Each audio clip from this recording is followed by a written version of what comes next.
Hello my dear friends, greetings of peace.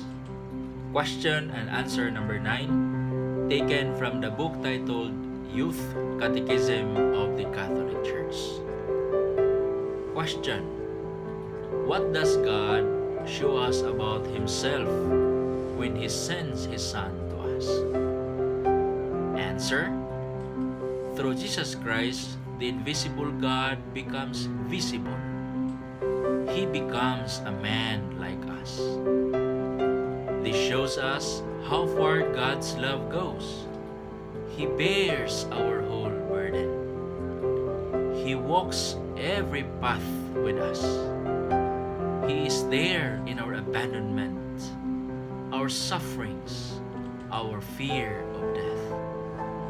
He is there when we can go no farther, so as to open up for us the door leading into life. Hence, Pope Benedict XVI said, "This is the theologian's mission in the loquacity of our day and of our times, in the plethora of words, to make the essential words heard." Through words, it means making present the Word who comes from God, the Word who is God.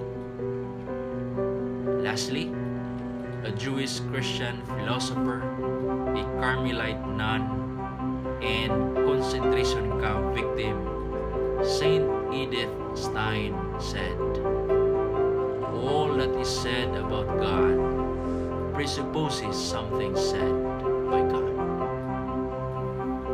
God bless you.